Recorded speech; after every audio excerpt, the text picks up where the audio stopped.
Welcome to Hard Talk. I'm Stephen Sacker. Month by month, US President Joe Biden is shifting away from Trump-era foreign policy positions. But how dramatic will the pivot be? In the Middle East, there are signs of a changed approach to the region's two oil-rich adversaries, Saudi Arabia and Iran. More pressure on the Saudis, more engagement with Tehran. My guest is the influential boss of Saudi Arabia's Al Arabiya English news channel, Mohammed Alyahya. Have the Saudis forfeited America's unstinting support?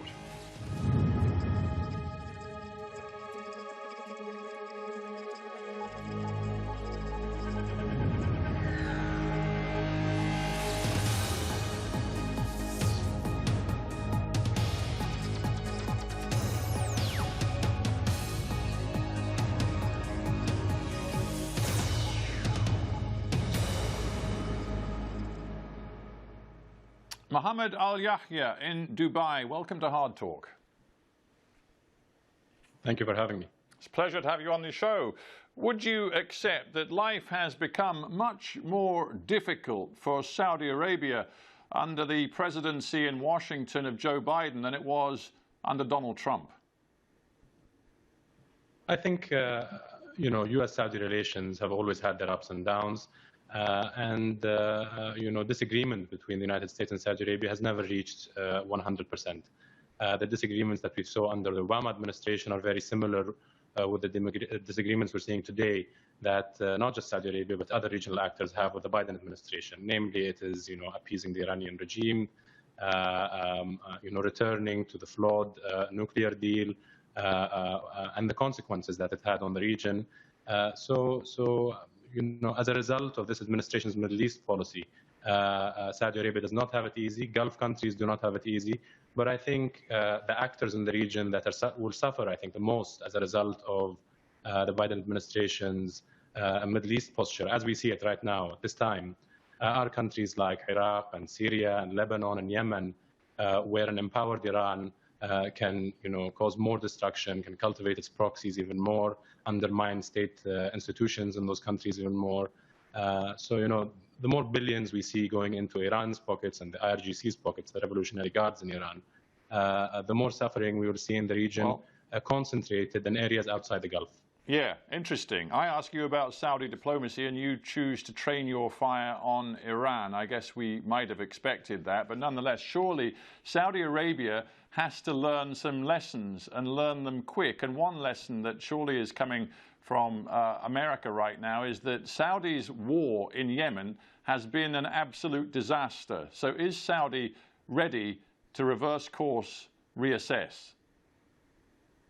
Saudi Arabia has already done that, and I disagree with the characterization of the war as a Saudi war. It's fundamentally a civil war in Yemen between the government there, the legitimate government backed by UN Resolution 2216, and by the United Kingdom and the United States on one hand, and an Iranian-backed proxy, the Houthi militia. Saudi military operations in Yemen are not nearly as frequent as they were in the past today. Saudi Arabia has put a ceasefire agreement, a comprehensive one, on the table right now that the Houthis are yet to accept. And we can see that the Iranian-backed militia in that country, the Ansarullah, the Houthis, after the foreign terrorist organization designation was lifted by the Biden administration, did not wait more than 1 day to march on Ma'rib and to consolidate those gains in Yemen and lob rockets into Saudi Arabia and escalate. And that was a predictable development after the signals that came from the White House. I mean, the Iranians consolidated their gains in Syria, Lebanon, Iraq, right after the 2015 nuclear deal was signed by President Obama. So it's not a secret what an empowered and wealthy Revolutionary Guards in Tehran is capable of doing. Well, again, they see similar Iran US policy, and they're acting the same way they acted before. Mr. Alyahya, the geopolitics of all of this is important, but maybe even more important is the humanitarian aspect. The World Food Programme chief, David Beasley, says the situation right now in Yemen is, quote, hell. Absolutely horrendous. There are 16 million Yemenis who are deeply food insecure. many of that number are facing a very real threat of famine. Now, the international community wants Saudi to end its blockade of key ports to allow humanitarian aid to flow in much quicker and more efficiently. Is Saudi Arabia ready to do that? Irrespective of talk of a nationwide ceasefire, is Saudi ready to lift that blockade? Of course. I mean, Saudi Arabia is the #1 provider of humanitarian aid to Yemen, both directly and through United Nations organs, and it's been doing that even before the war started. And the humanitarian situation before the war was also a dire one. This did not come as a result. Saudi Arabia, forgive me, Saudi Arabia is still blockading key ports. It is stopping aid getting to places it needs to be. Will that blockade be ended? Is your news channel reporting the truth about this? Of course it's reporting the truth about this. We have people on the ground in Yemen. Almost all Yemen's ports are actually open right now. Sana'a airport, there are restrictions on there, and there are some restrictions on Hodeidah. The problem with Hodeidah right now is that it's one of the most important places for the Iran-backed Houthi militia to take hold of in order to continue its ground offensive. Saudi Arabia has repeatedly offered the UN to take full control of Hodeidah, including its port, and that hasn't led to anywhere that is workable yet. But again, Saudi Arabia does have a full-fledged and comprehensive ceasefire agreement on the table right now that includes opening all ports. That was answered by Iran, by its Houthis, with a brutal offensive on Ma'rib, one of the cities that is not yet under Houthi control, but is deeply threatened by the Houthis. And you know, one thing that's important to mention that we don't see nearly enough, especially in Western media coverage of the war in Yemen, is the humanitarian situation of people that are living under the rule of Houthis in Sana'a, in Ta'az, and elsewhere. The reality of the matter is that after Ali Abdullah Saleh, who was not a saint by any means, exited this alliance with the Houthis after they executed him at the behest of Iran, we saw no limits to the brutality of the Houthis there. We've seen systematic rape in their jails. We've seen the, assassinations of journalists. We've seen assassinations of civil society members. I mean, living under Houthi areas has been nothing short of hell. And that's one of the problems. I want to stop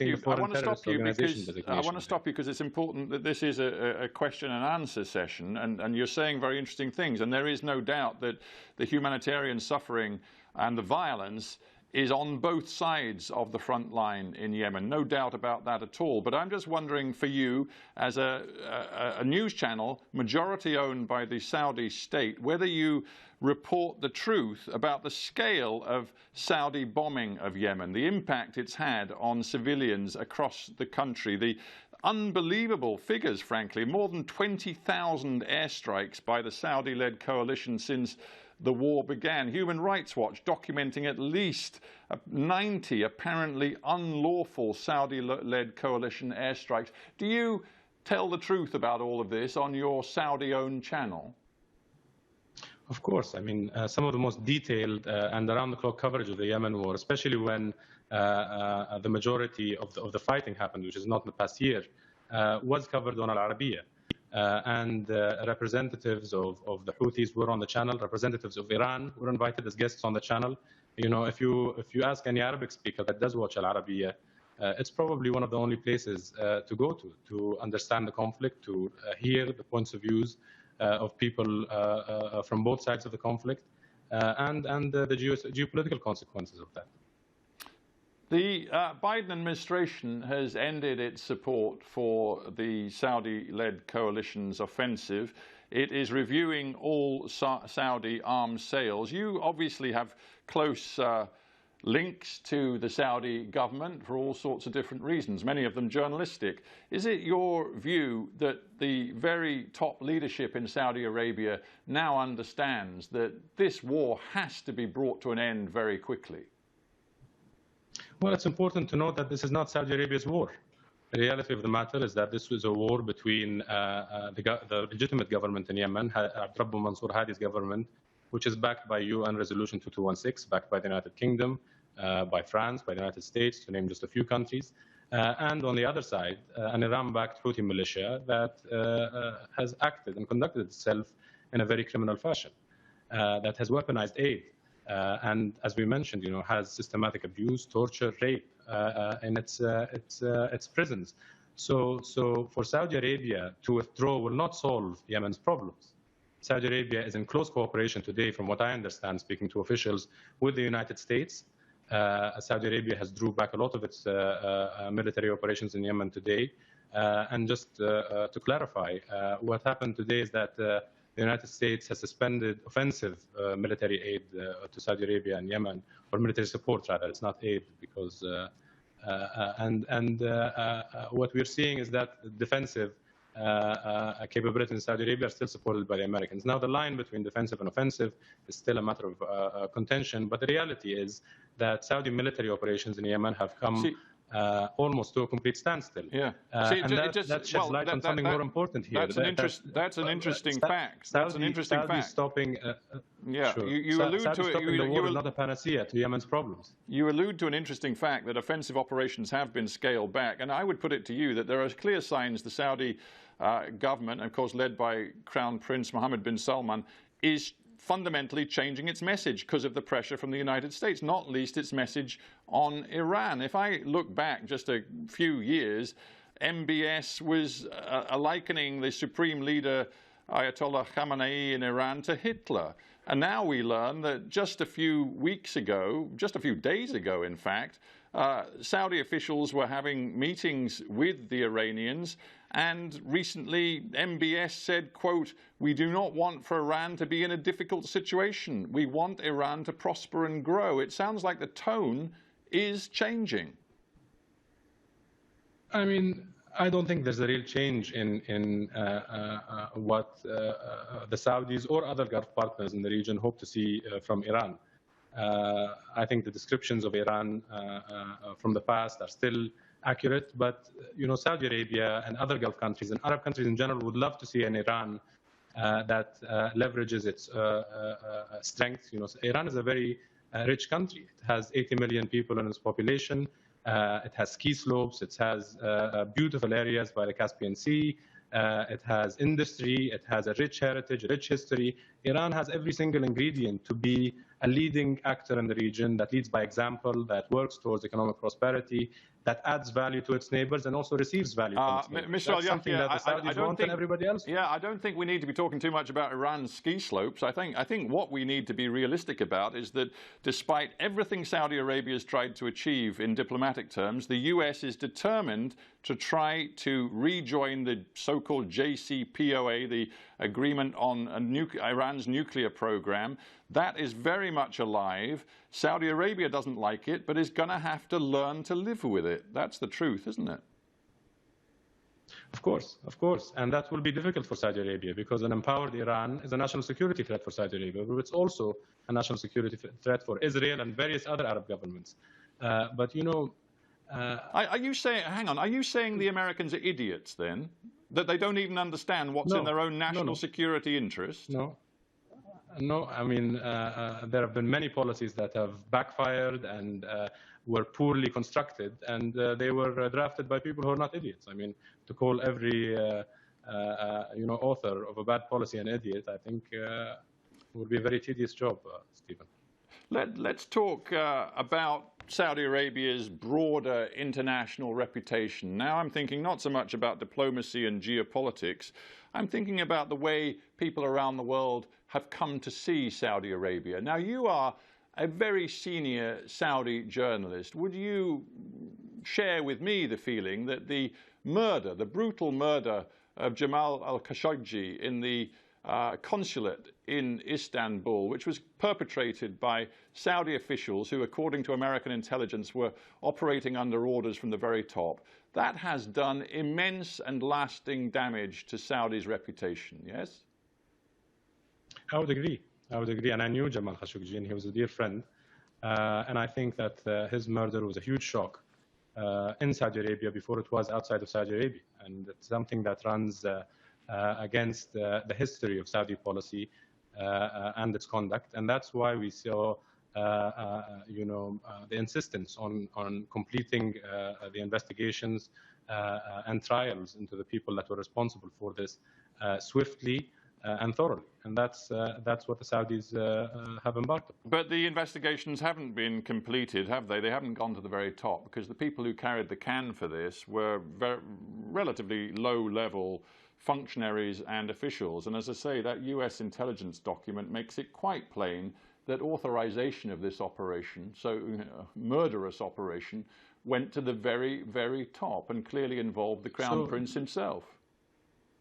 So the intelligence document was just repeating what any, basic analyst with exposure to Saudi Arabia would tell you. Of course, the people that were involved were government officials. They were people that were close to decision-making circles, and that's what made the crime even more egregious than it is. So there was nothing really new in that report. There was certainly nothing that condemned the Crown Prince himself. Essentially, there was nothing new. Forgive me, but the conclusion, the conclusion that the Crown Prince approved the operation, the conclusion, as was in the document, that the Crown Prince approved the operation, the murder. You're telling me that that's not significant. That's not true. What the report said was that it was unlikely that the Crown Prince didn't know about the operation because of the proximity of the people that were involved in it. That is not a conclusion. That's an observation that many people have made and many people can make and continue to make, but that's no way evidence. That's no way a conclusion that would hold up in any court of law. Well, as you've pointed out to me, you're a senior journalist, and not only that, you're a real friend, were a friend of the late Mr. Khashoggi. I'm sure you are much more aware of me of the degree to which Jamal Khashoggi himself feared that his end would come in this sort of way. He had told people, I don't know if he told you personally, but he described in his newspaper column how he had been informed by Saud al-Qahtani himself, a very key lieutenant of Crown Prince MBS. He'd been told that he was no longer allowed to tweet, not allowed to write, not allowed to talk. Qahtani had said to him, "You cannot do anything anymore. You are done." Now, you're a Saudi journalist. You're a friend of Jamal Khashoggi. And it sounds to me like you don't want to accept that this goes to the very top of the state which now owns your channel.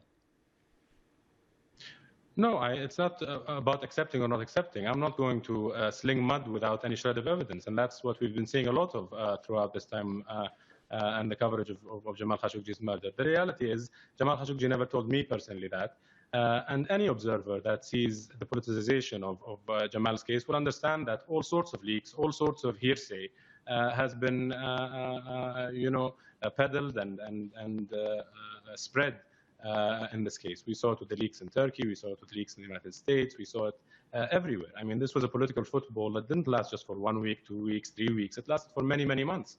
What we can go by is the facts of the case, the realities of the case, and the trials that happened.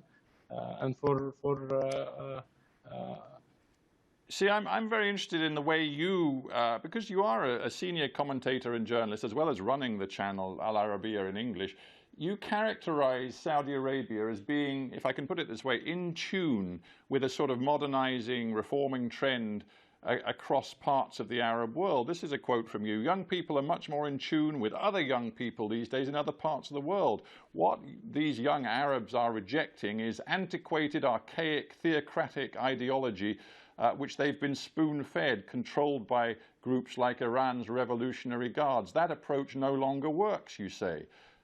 But who are you kidding? I mean, Saudi Arabia is no reformed, modernized society. It is still run along deeply authoritarian, ideologically conservative lines, is it not?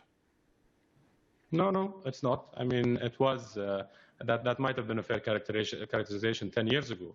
But if you ask anybody that's visited Saudi Arabia 10 years ago and visited today, they would tell you that they see two different countries.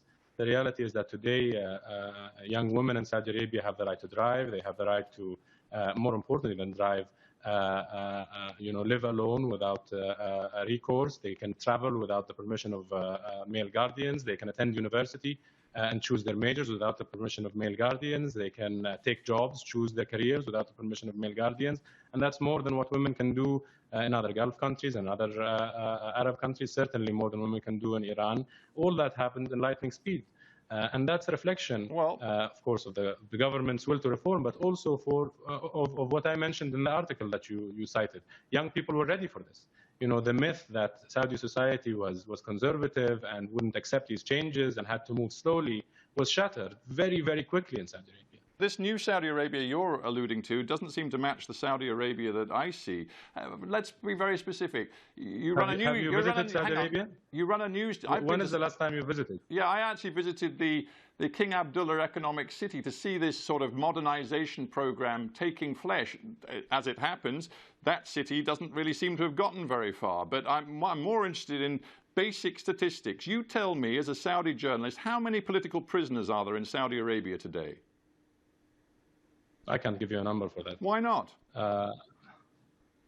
Because, you know, the issue of political prisoners is an extremely politicized one. The reality of the matter is, you've just told me that you've just told me you've just told me this is a modernized, reformed Saudi Arabia where rights are respected, not least of women. Surely, in this modern, much more democratized Saudi Arabia, you, as an investigative journalist working as a boss of a news channel, could find out how many political prisoners the kingdom holds. No, but that's a loaded question. That's an extremely loaded question because many of the people that you would consider political prisoners are in fact not political prisoners, but prisoners who have been tried and convicted of various other crimes. You know, you can take the example of one gentleman who was tried and convicted recently, who was in Yemen trying to, you know, cooperate and join Al-Qaeda in that country. And he was described by the State Department as an aid worker. He ran a Twitter account that condemned Saudi Arabia's support for the anti-ISIS coalition, saying that this will open Saudi Arabia for attacks and sympathizing with ISIS.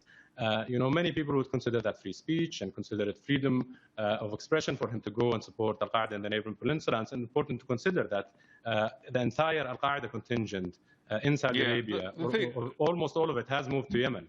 So you know, the thing is, one calls a political activist. The thing is, you can read the Amnesty International reports, the Human Rights Watch reports. You can see that there are still many individuals who have done nothing more than dissent against the government who are locked up. We know that for a fact. You may not want to acknowledge it, but we know it for a fact. And when you told me that women have these extraordinary new rights in Saudi Arabia, the truth is a woman in Saudi Arabia cannot file a lawsuit on her own today. Women still need permission from a male relative to marry or live on their own. And those women who disobey their quote-unquote guardian can still face arrest. So I'm just wondering why you portray... That's not true. Yeah, well, women can live on their own without the permission of their guardian. I never said they couldn't live on their own without permission. I just said that those who disobey their guardian can still face arrest. All of this is true. I just wonder why you, as a journalist, do not present the truth about what's happening in Saudi Arabia today. Is it because you're owned by the Saudi state and you know what happens to journalists who speak out against the leadership in Saudi Arabia because your friend was Jamal Khashoggi? You know, I think these are very low blows and unbecoming of the BBC, frankly. But the reality of the matter is that there is a long ways to go still in terms of women empowerment in Saudi Arabia. There's still a long ways to go in terms of legal reform in Saudi Arabia. Many of the problems that we've seen have been long-standing. You know, Saudi Arabia has taken baby steps in introducing women's education in the country over the past years. Today, we're seeing improvements in women's rights happening at a much faster rate inside Saudi Arabia. You know, the reality of the matter is that it is still a work in progress. And it's one that is happening at varying rates on several different files. Mohammed, Alyahya, I'm sorry to cut you off, but we do have to end there. I thank you very much indeed for joining me on Hard Talk. Thank you.